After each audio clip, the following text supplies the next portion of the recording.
Jocos. Welcome to Connecting Africa, the show in which we feature industry leaders championing cross-border trade and expansion.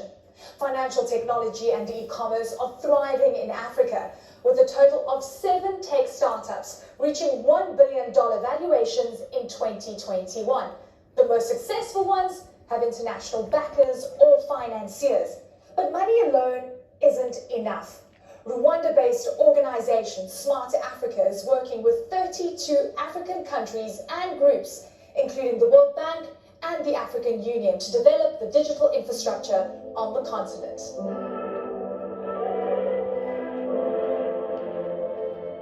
I'm Lassina Koni, the Director General of Smart Africa. I'm helping Africa to be transformed into a single digital market by 2030. Today, Africa stands for 39.8% of population connected. The average around the world and the planet is about 53%. That is one of the biggest challenges.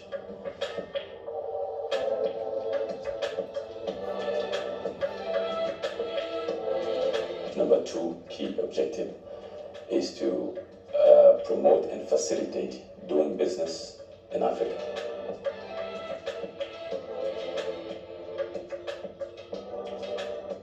The regulatory environment has to be adaptive.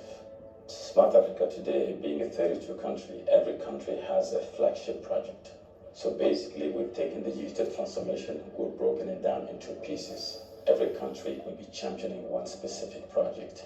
So this approach, in a harmonized way, it ensures that no nation is left behind, and we learn from each other.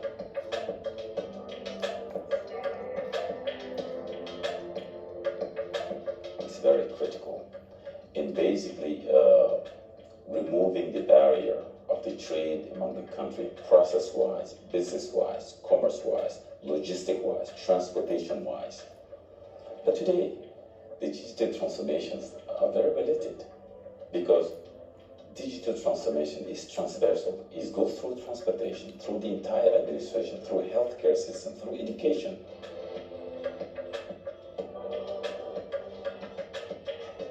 If you combine together in the planet all the suppliers of the fiber optic connectivity, it covers 95% of the world populations. So why connectivity is still an issue? It goes back to regulation for development. The regulation is very important. Ease up the regulations to be able to attract the private sector to come and invest in infrastructure, particularly in Africa, where we have close to 60% of our populations living in a rural area. However, affordability is an issue.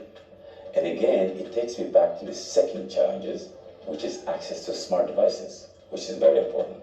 Once we have internet affordable in those regions, of course, there will be a boom. Coming up